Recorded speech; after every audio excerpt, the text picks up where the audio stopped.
Batman!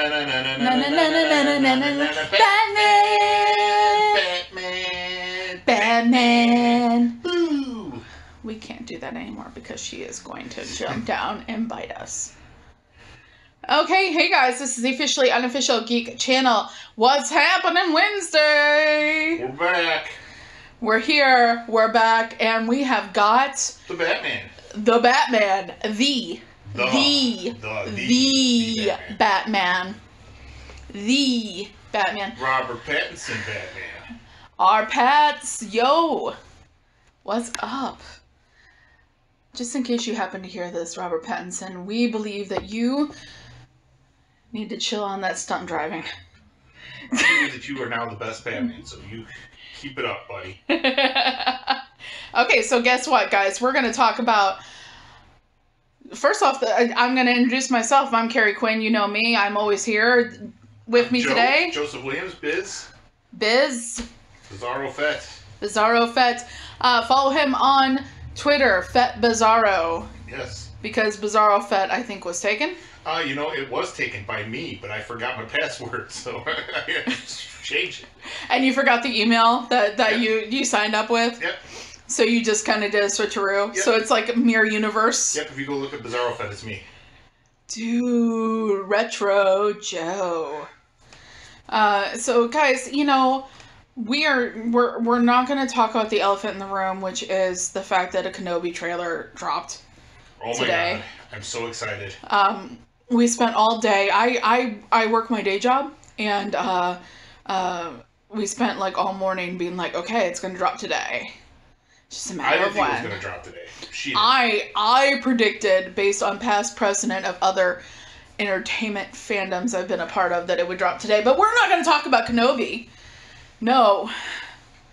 Sadly, no. Or maybe not sadly. We're going to talk about, in complete spoiler-tastic view, the Batman. The Batman. The Batman. Holy shit. That was a movie. That was a movie. That was a long movie. It was a really long movie. I'm so glad that we got the 11 a.m. tickets. 2 hour mark. You did? And you held it? Yep. Well, I can tell you for a fact he held it because he did not get up from his seat because he was right next to me. So it didn't help that you peed, like, right before it started? Yeah, I still had to pee like 2 hours in. Okay, so guys, here's the thing. If you caught Friday's show where I gave the spoiler-free version, and now you're coming back to listen to the Spoilertastic review, you are in the right place. This is Spoilertastic. If you have not seen The Batman, please put a pin in this. Come back to it once you have watched The Batman. And because we don't want to spoil it for you, we want you to have as much fun as we did. Yeah. Because that was fun. That was some pretty gosh darn good 3 hours. That's some good movie making right there. Good movie making. And it's brought up a lot of really cool stuff. So, what elements, like what kind of stories did you see kind of elements pulled from here? I saw a little bit of Batman Year One. Saw a little bit of Hush in there. I saw a little bit of... Long Halloween. Long Halloween for sure. Yeah, because that first night in the movie is Halloween. Halloween, yeah, that's right. Yeah. So you mentioned Year One, and we can talk about the fact that is very apparent in the movie that it is actually taking place during Year Two. Yes. Because he's keeping journals. Year One and the grittiness of it. Yeah. Year One and grittiness. The fact of the matter is Robert Pattinson's Batman is more Batman than Bruce Wayne. Yes, he is definitely just all in on Batman. Yeah, he's kind of reclusey, you know, really doesn't like to get out, really doesn't care about Wayne Enterprises, really doesn't give two shits about anything except for eye on the prize. Yeah. His mission.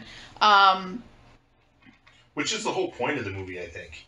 Yeah, it's him coming to the point where he realizes that eventually it's not all about revenge and vengeance, because we'll get to that part. We'll talk about that. But like when he introduces himself to people that he's beating the crap out of near the beginning of the movie, he refers to himself, he doesn't say, I'm Batman, like you hear in any other Batman. Vengeance. He says he's Vengeance. Now, he is definitely referred to as the Batman. There's no question about it. And we definitely get that when Paul Dano's Riddler has left notes for him. Cards.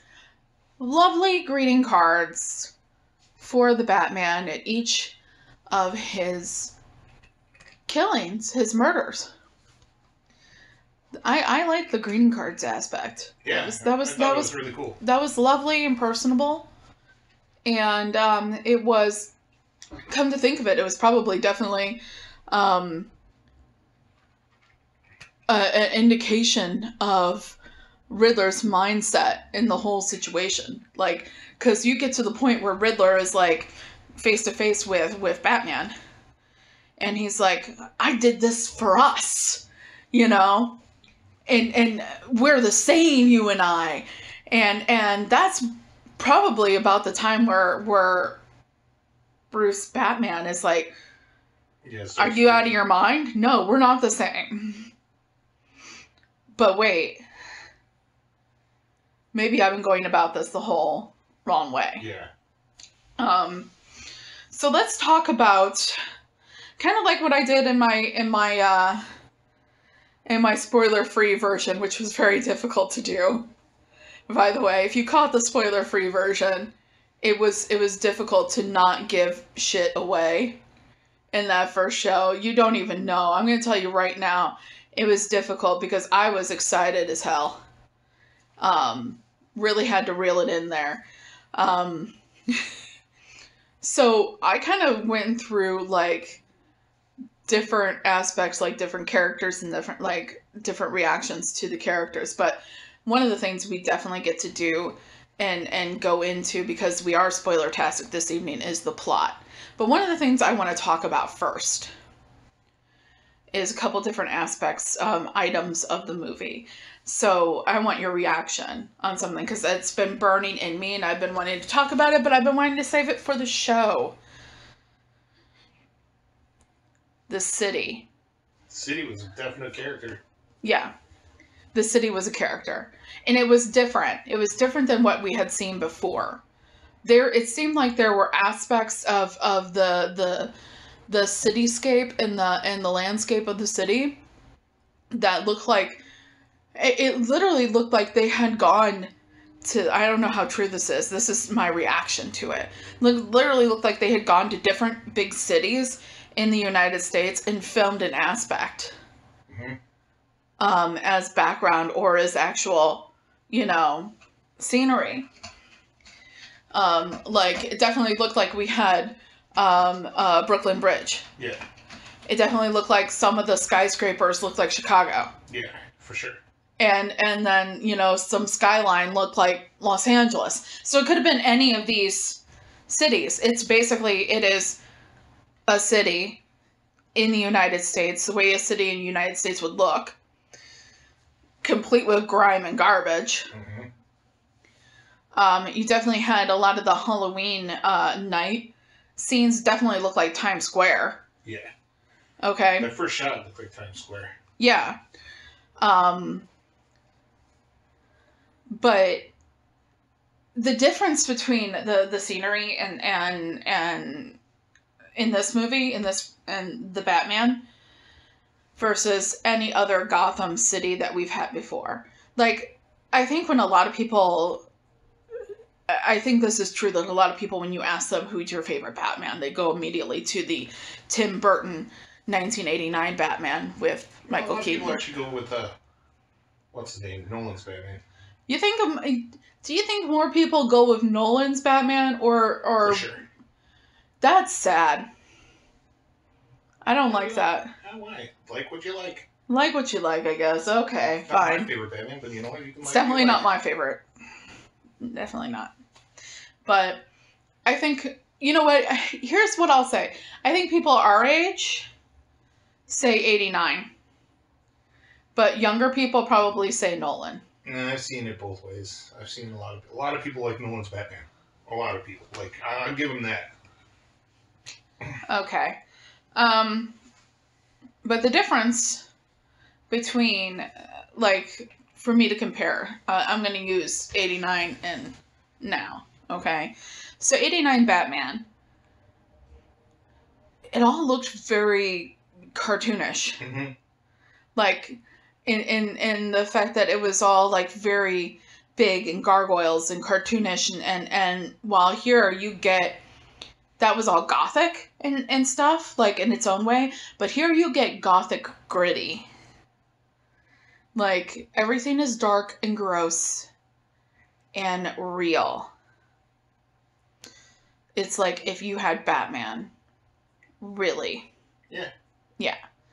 And that was, I think, one of the things that was really a major part of why this worked so well for me. It's because it was like, oh my God, we're actually in a world that could actually exist, that looks like it exists. And there's the Batman. They did that in a Nolan movie too, though. It looked like it could exist. You think yeah. Yeah. Yeah. And maybe that's probably why a lot of people like it. Yeah, it's definitely a more realistic take on Batman. So that's one thing. The setting really is one of those things that really did bring you into it. That introduction to that build up to when you haven't really seen Batman. It's Halloween. They announce it's Halloween, and you've got all these different scenes happening. And you hear the voiceover, you know, and you know it's Robert Pattinson. And he's just like, you know, when that signal hits the sky, it's not just a signal, it's a warning. It's a warning. So you have all these different ne'er-do-wells doing things, and they see the signal, and it freaks them out. And you're just like, okay, where is Batman going to show up? And he shows up and beats the crap out of some people. Yeah, holy cow. And that's the first moment where they're like, you know, who are you? And he's like, I'm vengeance. I love that. I love that he didn't go for that the writers and everyone didn't go for that whole I'm Batman. I was hoping I'm the goddamn Batman. But that's just me. I'm the goddamn Batman. Okay, like voice-wise though, let's just jump into Robert Pattinson since Robert Pattinson's voice was awesome. You know, I think that he is just really good. Really like what's his nuts from Nolan. Christian Bale. Christian Bale's Batman. Oh God. Yeah. That sounded comical. Oh my God, that's gonna sound weird on this fucking recording. No, Christian Bale's was too comical, I think. Michael Keaton just sounded like Michael Keaton. Yeah. Which was fine. Well, he did a little bit of a voice change, but not much. Not really one that was at the level of change. Yeah. As Christian Bale, I think. And Robert Pattinson, he did a good voice changeover. I like it way better than Christian Bale's. Do you you've watched a couple interviews with me of Robert Pattinson getting ready to watch the Batman. He's good at dialects, isn't he? He is, because I kind of forgot he has an English dialect. Yeah, and it's like some people forget that Christian Bale is British. Yep. Like, you could definitely forget if you didn't know much about Robert Pattinson. First of all, you'd have to be living under a rock to have not at least heard of him. But, yeah, if you didn't know much about Robert Pattinson and didn't know that he was actually British, you would have not known. He's really good at the dialects and pulled off. He's really good at the acting. Well, you know, we'll get to that. Let's talk about that. He's a good actor, man. Yeah. We were both one of these, a couple of these people that were completely excited about the aspect of Robert Pattinson being Batman, because we actually did not hold it against him that he was Edward. I don't care, man. He's done far better things, man. Yeah. What's some other... if you were to pick something besides the Batman? I don't know. I haven't seen him in much. I still want to see The Lighthouse. Yes, we still gotta see The Lighthouse. Yes, we do. I think that there are definitely movies that he's been in that I keep on forgetting to find out what the name of that one is. It's an indie British movie where he plays guitar, because apparently Robert Pattinson does play guitar. And he's like kind of a recluse in that, and it's an indie one. And it's really kind of disturbing, but like I'll have to find out the name, and then we'll have to see if we can find it to watch it.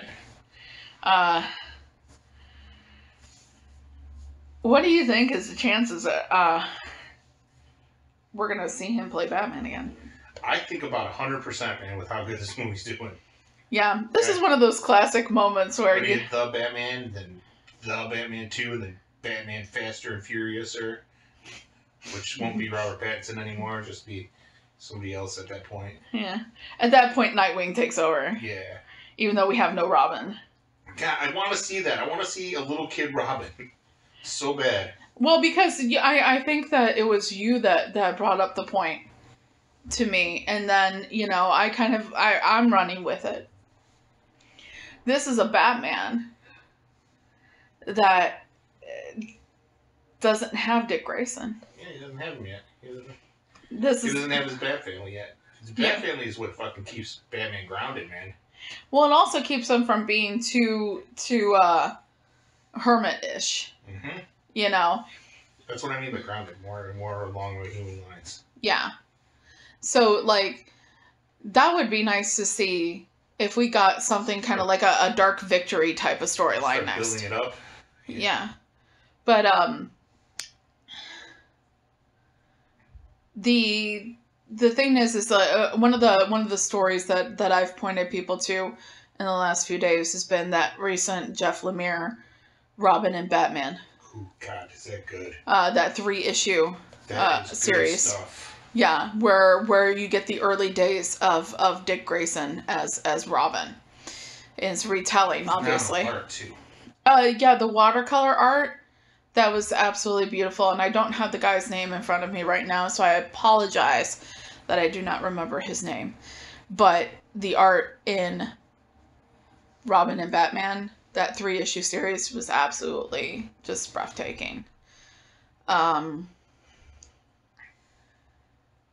That's kind of the whole moment where you get the idea that Bruce is going to start taking a turn to being kind of the Bruce Wayne that, even though still messed up now, okay?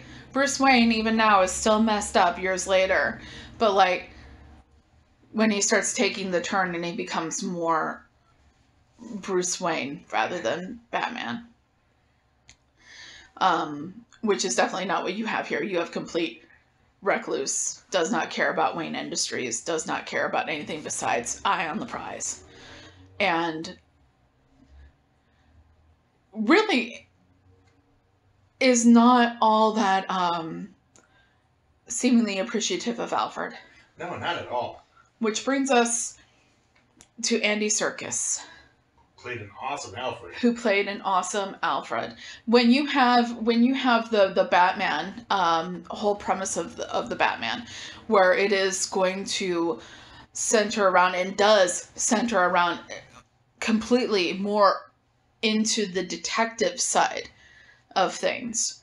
God bless it. Yeah, it was wonderful. You actually got to sit there with Batman and be there for him to, and everyone around him to unravel the mystery.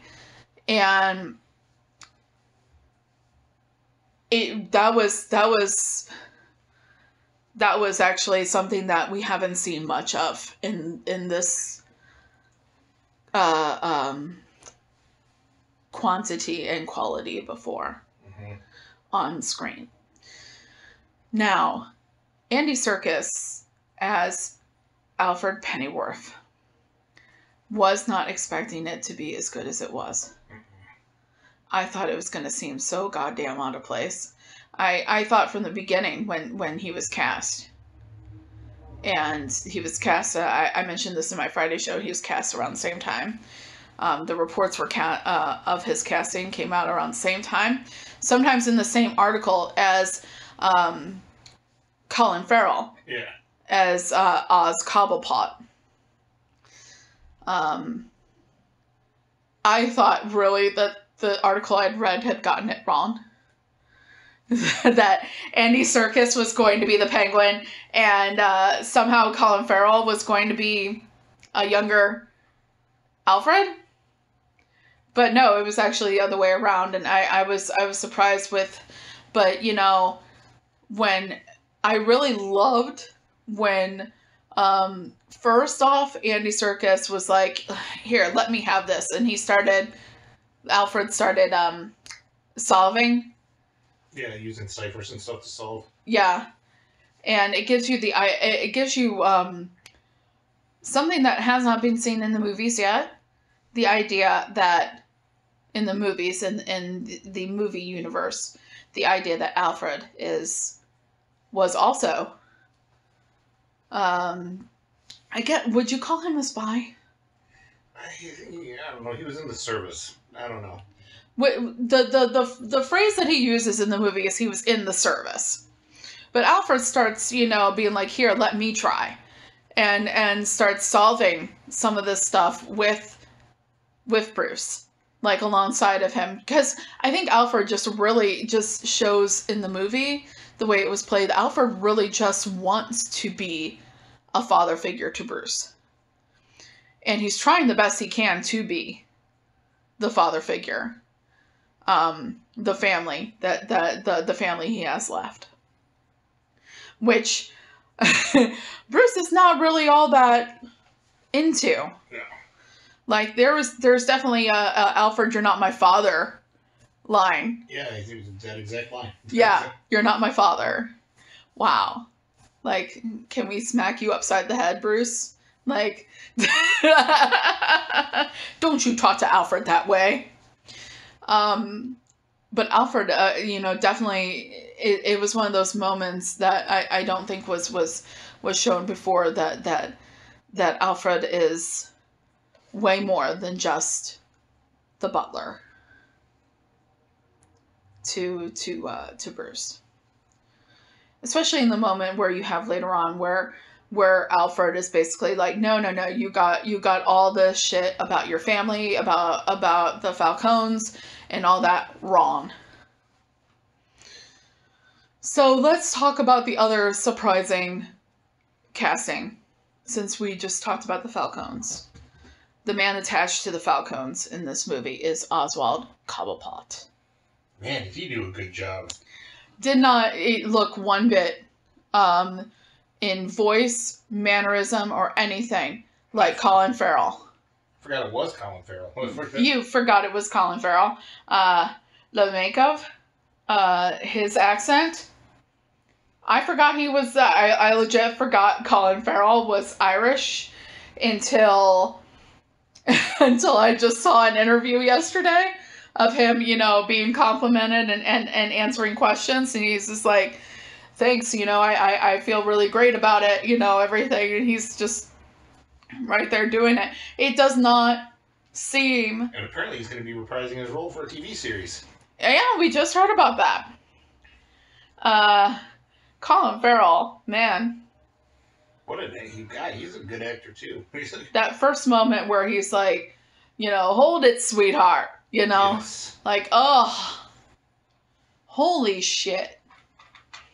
And he pulls off the early gangster. He's got that gangster thing going for him. Yeah, definitely. I definitely was, there's the characterization there wasn't a lot. It's hard to talk about it because he was so different.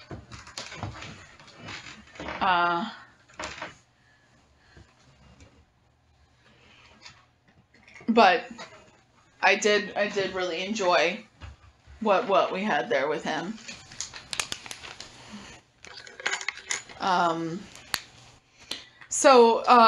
Next person to really talk about would be Catwoman. You think so? Yeah. Yeah, let's talk Catwoman. Let's save the Riddler. For a few minutes, but Catwoman, to me, the best characterization to Selina Kyle. I'm gonna say in modern comic era. For sure. Because modern comics, the idea of Selina Kyle and Catwoman when it comes to classic Golden Age, Silver Age, even though technically there wasn't a lot of Selina Kyle in the Silver Age. No, there wasn't. But, you know, Golden, Silver, Bronze Age, Catwoman, not really taking that into account. What a lot of people that are going to be watching this movie are going to be comparing her to is modern age Catwoman. And that's fine by me because her characterization... This is a modern age Batman, so... Yeah.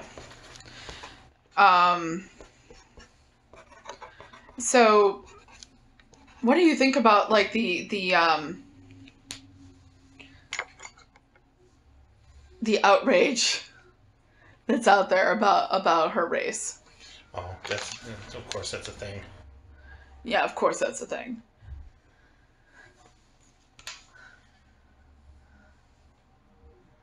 Okay, so, what we're talking about is a lot of people... It's ridiculous, man.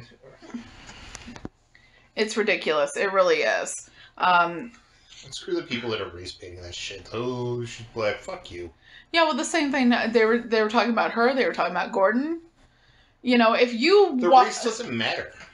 If you walk into this and you are not completely ready to accept that Zoe Kravitz gives the most convincing and best characterization in live action of Selina Kyle.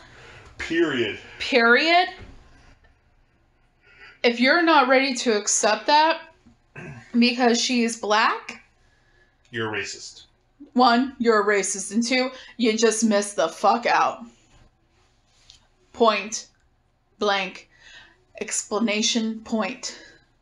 And 3, just get out of life because you suck. Right? Shit. I'm going to go ahead and I'm going to pause this real quick. We're going to take a really quick break. We'll be right back. Okay, guys, we're back. So, if you missed out on this because you were worried about the fact that she was black, well, screw you. Screw you. Yeah. Zoe Kravitz. And don't watch this channel. That's Joe saying it. You know what? You know what? You've come to the wrong place. If you are here and you are upset that Zoe Kravitz and your only actual criticism of Zoe Kravitz has to do with the color of her skin, like we've been seeing some people have done, not a lot. Yeah. Then the officially unofficial geek is not for you. You're not going to be happy watching anything we have to talk about here. Right? Go join your KKK channels. Go comic skate someplace else. So we find out that Selina is the daughter of the Falcone. Carmine, right? Carmine Falcone, and her mother who used to work at the Iceberg Lounge, which they did keep the name from the comics. That was pretty cool. Yeah. So now Selina works there, not in the naughty area, but she bartends. She said. Yeah, she's a bartender. Yeah. And so, but she knows all the girls and she has a friend that they do make it seem like the friend is more than a friend.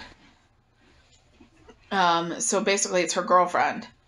I don't know if it was complete girlfriend, but... You don't think it was the girlfriend? That's what I got from it, you know? But, I mean, other people might get something else from it. I don't know. Maybe she was.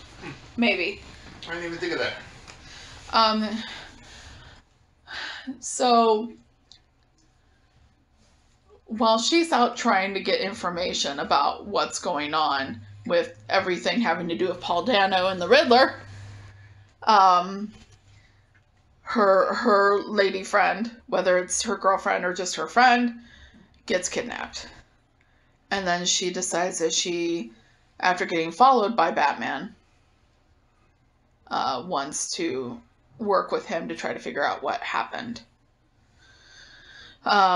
Because Batman is roped into this because of the Riddler. Should we talk about the Riddler, or should we talk about Commissioner Gordon real quick? Well, let's talk about Commissioner Gordon first. Okay. Jeffrey Wright, Commissioner Gordon. Chef's kiss to that one, too. Wonderful job. Again, the same thing goes for, that we said for Zoe Kravitz. If you are missing out on probably one of the best characterizations of Jim Gordon to hit the big screen because he is black, well, then this is not the place for you. Nope. Go away. Go away, please. You are not welcome here. If you watch this and you think, all right, Jeffrey Wright. Yeah, you did a good job, man. That was perfect. When I read comics like The Joker recently, when I have read it, when I read other comic characterizations of Jim Gordon, it feels pretty right with how Jeffrey Wright did it.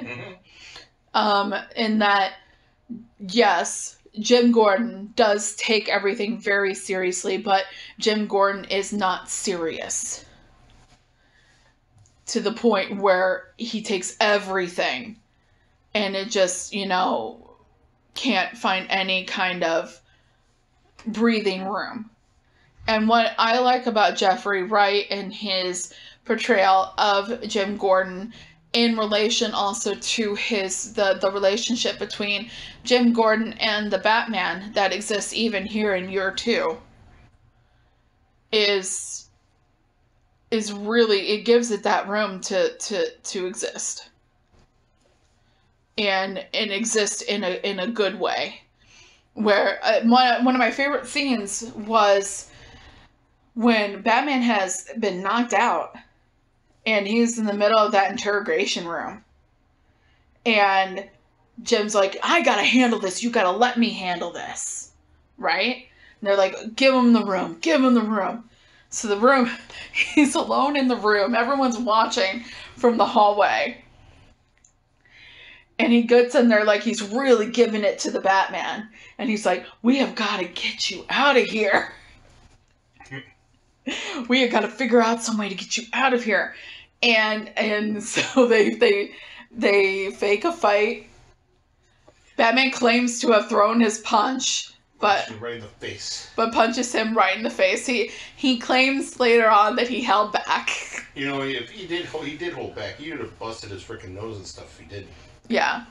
So, considering there was a moment earlier in the film where he totally busted someone's nose after walking into the iceberg. Yeah.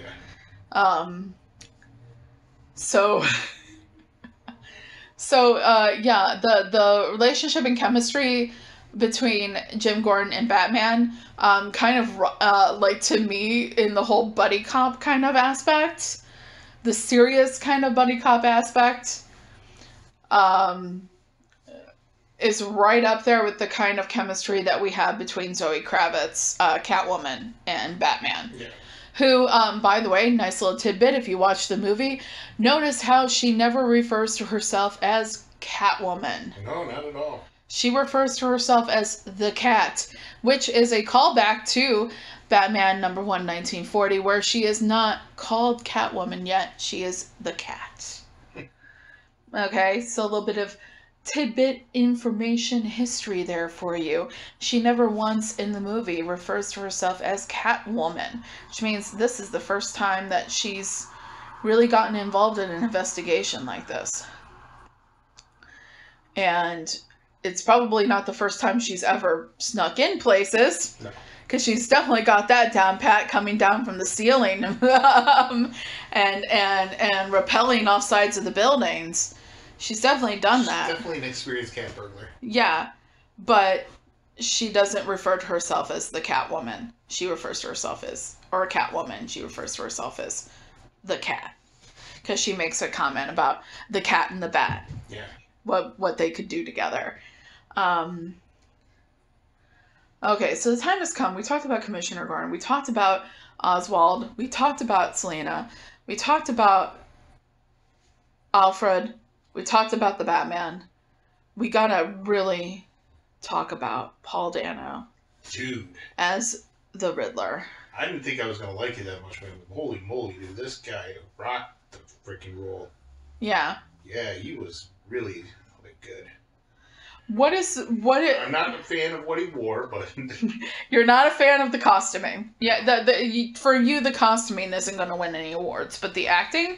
The acting will. Yeah. If Carrie and Joe were to have their own award ceremony, star-studded award ceremony, first of all, we never would.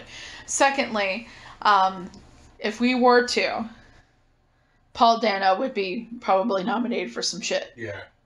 Best villain. Dude, best villain for sure. Yeah, best villain of the year. But yeah, now, keep in mind, we do have Black Adam coming soon. And I'm just mildly on board with that one. It's got a lot of good casting and stuff, and a lot of good characters in it. So I don't know. Maybe I hope it's good. Yeah.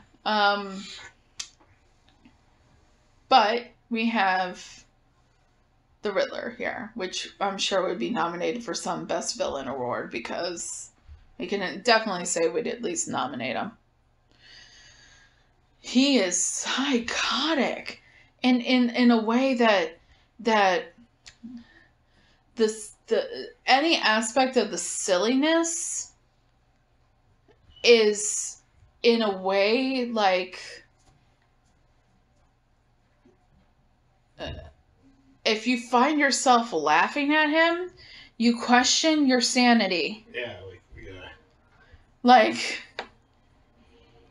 if you find yourself amused by anything he's done, you question your sanity.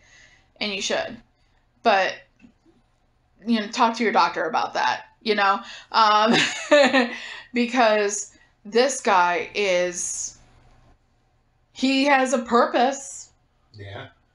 He has a purpose to what he's doing, but he don't give a fuck.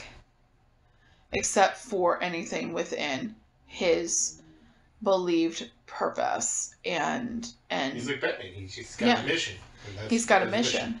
And that's one of the things that when he starts going through all of this and he starts addressing little greeting cards to Batman and addressing things to the Batman, and you come to find out that the reason why he was doing that is because he wanted to signal to Batman that he existed. Not just that he existed.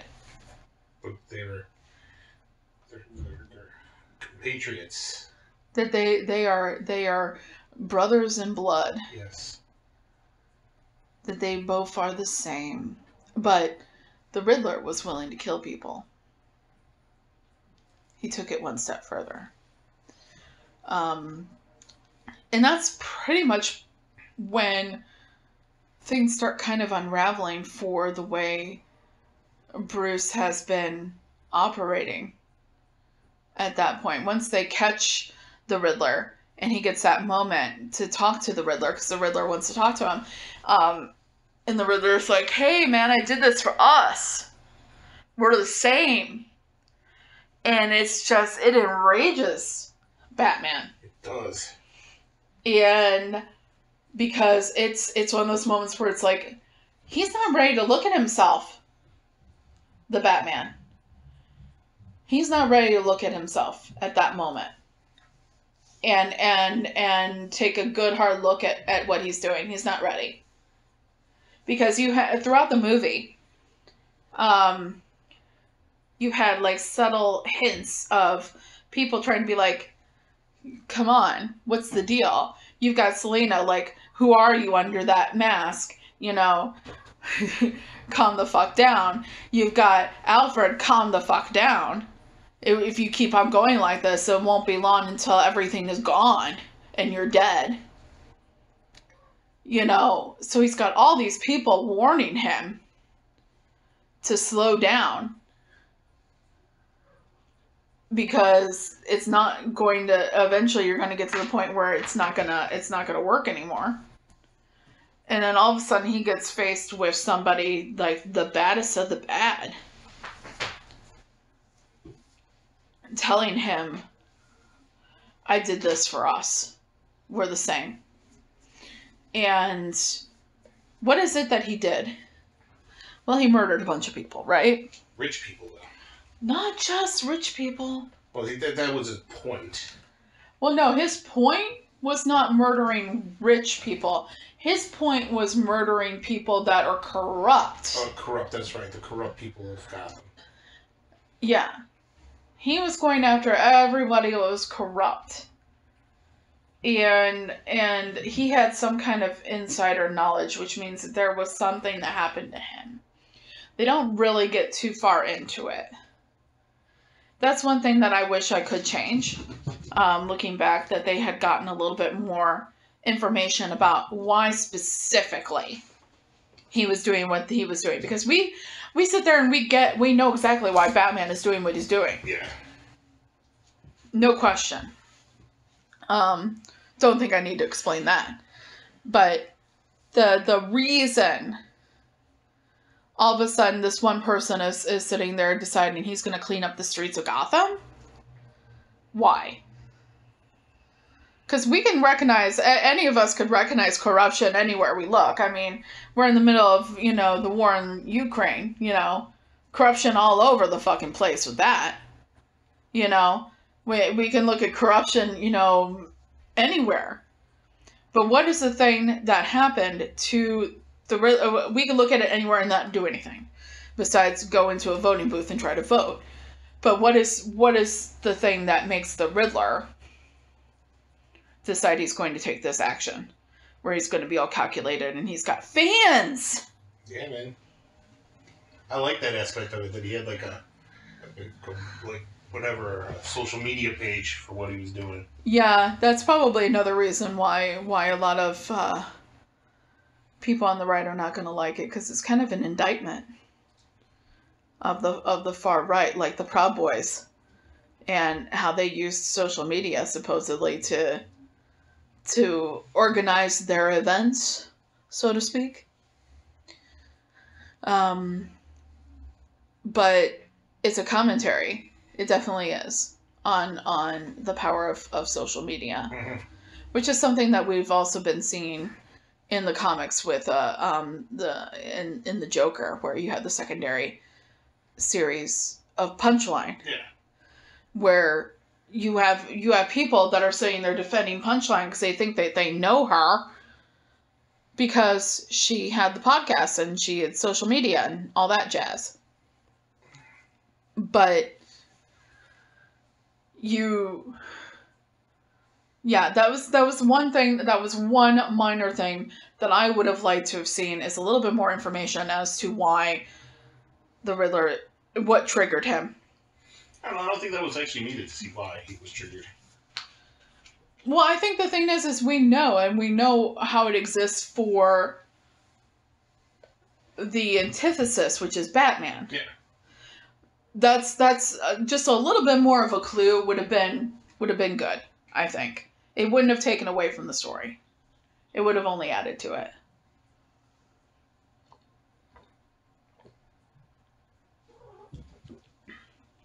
So, we have so many things happening in this story. It's impossible to sit here and give you a play-by-play of everything that happens in the story. Just go see it. Just go see it. The other thing I've been dying to talk to you about. The car. Love it. I love the Batmobile. I love the Bat muscle car. The Frankenstein's monster of a car. Like, wow. You see Charger elements, you see Camaro elements, you see like Mustang elements. That was a cool car. Yeah. It's almost like a Frankenstein's monster of motor vehicles. But that scene, that moment where vroom, vroom, vroom, and it's just like this waiting beast. That was a good chase scene. Mm-hmm. That was a good action movie chase scene right there. Yeah, this waiting beast. Like, try me kind of thing. I've just entered the arena and I'm going to chew you to bits kind of thing. I want to talk to you about the car because I know you like, you pay attention to the cars. Yeah, I like it. Yeah. And apparently he did a lot of his stunt driving. Cool. Which I'm going to ask you, Mr. Pattison, if you happen to hear this. You already asked him. Yeah. Something. Lay off. Don't do it. We need more Batman. We need more Batman. Have fun with life, man. We are of two minds of this. If you're allowed to do stunt driving, do it. Anyways, so it's impossible to sit here and talk about every gosh darn element of the movie. It was 3 hours long. It is worth the money. I recommend having as fresh of a mind as you can to watch this if you haven't already, or if you haven't done a second viewing. We're going to probably do a second viewing soon. Yes. If you are considering, if you watched it in the evening or later at night, consider watching it in the morning.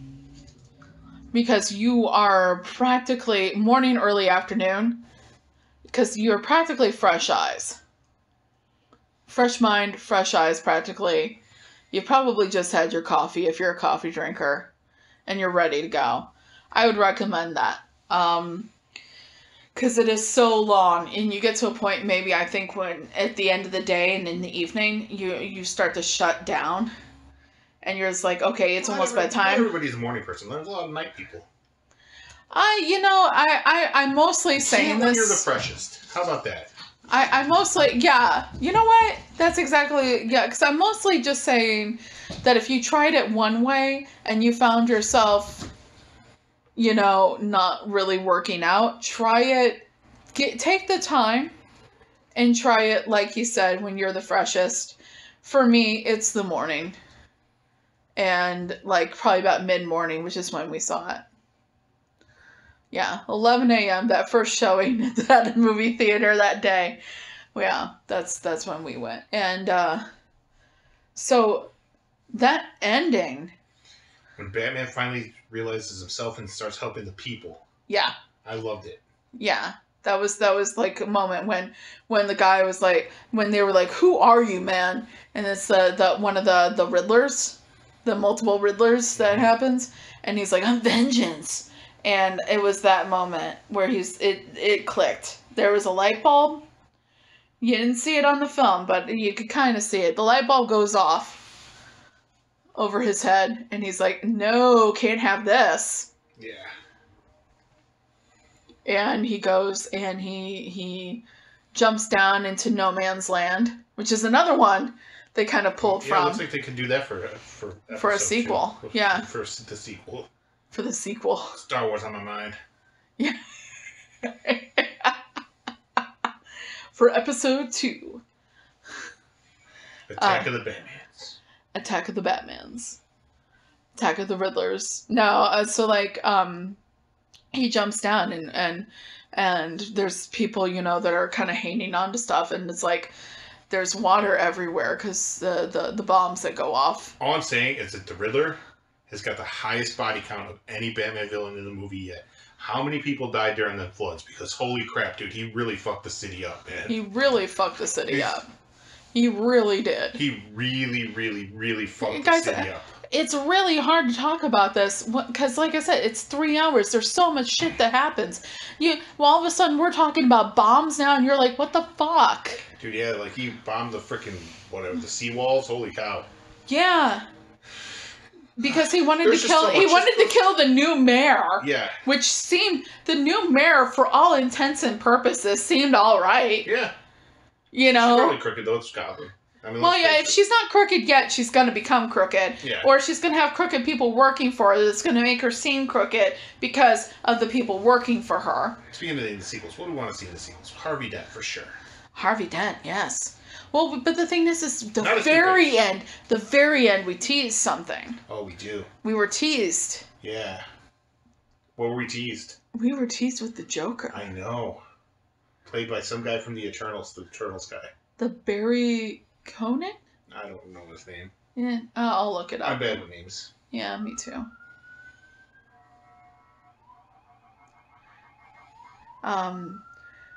If you hear that in the background, it's the sirens. It's the theme song of Rockford. But so yeah, we were teased with the Joker. But I mean, you made the point the other day that you don't want to see the Joker right away. No. Let him linger in Gotham, in Arkham for a while. Yeah. What are Slowly you? build up to it. You're wanting Harvey Dent. I don't want him as I don't want him as Two-Face yet. I just want to work with You Batman. you wanna see more of the whole Harvey Dent becomes Two-Face thing. Yeah, what I want is them to just build a universe and play it out, man. I think they do need to wait for the Joker. The Joker's too obvious. Yeah, that's too obvious right away. Let it build up. I think you're right with the whole idea of Harvey Dent. I think you were right. You mentioned the other day that it would have been nice to have seen a young blonde doctor in Arkham. Yeah. And that would have been another little tidbit for Harley Quinn. But do you see it do you think that in your heart of hearts that this is a thing that's going to be, we're going to see more movies? I hope on so, this line? but I don't know. I don't know with Batman. It's is this going to be a trilogy of movies and then restart Batman? They restart Batman so much, you don't know. I want to put it out there. Let's manifest this. I want to see more Robert Pattinson Batman. For sure, definitely. I want to see maybe Dark Victory type storyline. Yeah. Next, from what I understand. Yeah. Freaking... You want to see Dick? We have, the thing is the popularity that's happened with this has really ignited the talk about other stuff coming out.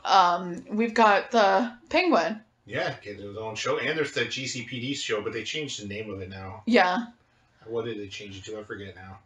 I forget. I think it's just an Arkham Asylum show now. Well, no, I heard that there was going to be an Arkham Asylum thing. I still heard that there's going to be a GCPD thing separate. They're just building a whole universe then. Sweet. Yeah. This is the this could very well be the Matt Reeves Batman universe. Sweet. Let's build it. Yeah, and but it's also reignited the rumors surrounding other DC universes and adding more Bat-centric things. So we'll have to see what happens. We've got new Gotham Knights castings for the Gotham Knights show. Yeah, it's a CW show or whatever. It's gonna be a CW show. Care. I don't care. I'm just gonna throw that out there right now. Don't care. This Batwoman CW show has in it mentioned Jason Todd. Not directly, but has mentioned the Robin that got murdered by the Joker. Which is... Yeah, we know who it is. It's Jason. There's too much to get caught up on the CW stuff that I can't care. Man, though, if they did a Jason Todd Red Hood show, I'd probably watch it to see what they did. I mean, considering the other Red Hood was such a disappointment. Bad shows. I started watching the Superman show. That was good. I don't know why I fell off of it, but I did. I think it was just the availability of being able to watch it on our TV. Yeah, I couldn't watch it. But the idea that of a Red Hood show to hopefully be better than what we've gotten. Teen Titans. Titans, yes. Titans. That would possibly involve a new Nightwing that hopefully would be better than what we've gotten as well. The actor that plays Nightwing is fine. It's the way they have him portrayed. Like, you are not that moody, dude. Yeah, you're not Batman. You're not Batman. You are not that moody. That's not my Nightwing. No. Nightwing is a little bit more charismatic than that. And I'm gonna send myself to prison. I'm gonna do something really bad and go to prison, and then I'm gonna be all moody about it too. And then why I'm out of prison doesn't even make sense. Why the government isn't chasing me? It's because they know who I am. Right. Like, that doesn't even make any goddamn sense. The whole show's stupid. like you know. I told you so, but you didn't want to believe me. You know, the thing is coming from an area of I've been watching.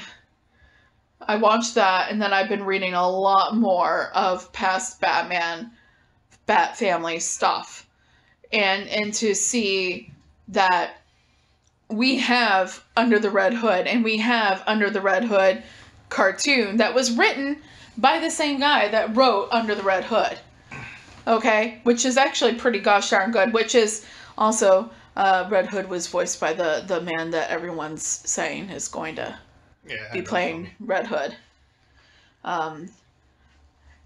But we've reignited with the popularity of the Batman.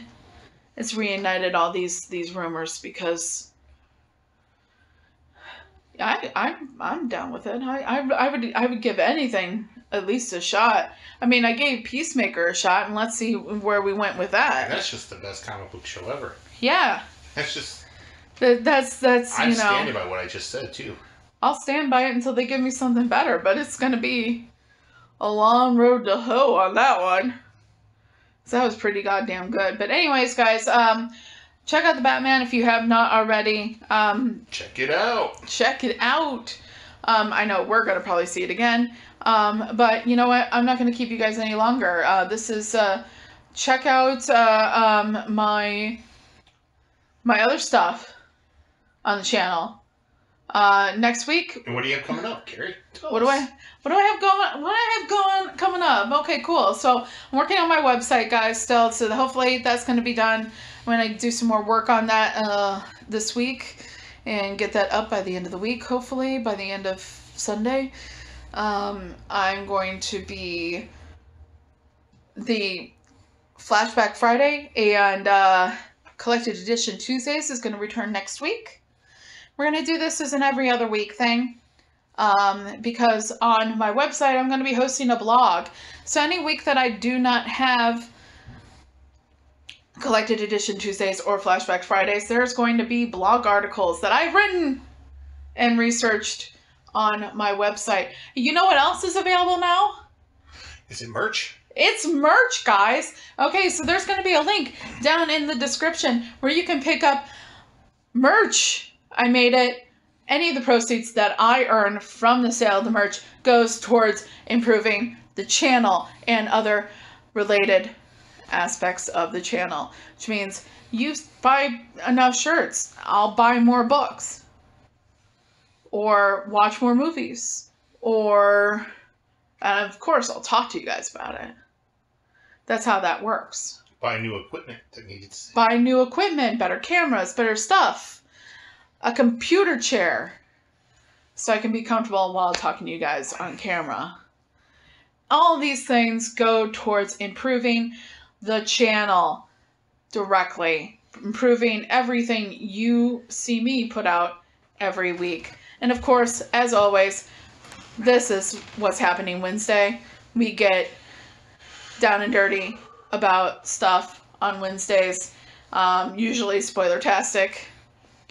And Sundays. Spoilertastic Weekly Comic Overview. Got some good stuff coming already this week. We got the continuation of Detective Comics Arkham Tower event. That ending, bro. That's heating up. That's heating up big time. But anyways, I'm not going to keep you any longer, and I know I've got more reading to do. So, Thank you guys for joining us for our Spoilertastic What's Happening Wednesday involving the Batman. Batman. This has been the Officially Unofficial Geek Channel. I'm your host, Carrie Quinn. With me tonight was Joe, and we'll be seeing ya. Bye. We should have made it 10 more seconds, so it's exactly 1 hour. Oh, we gotta. Bye. Bye.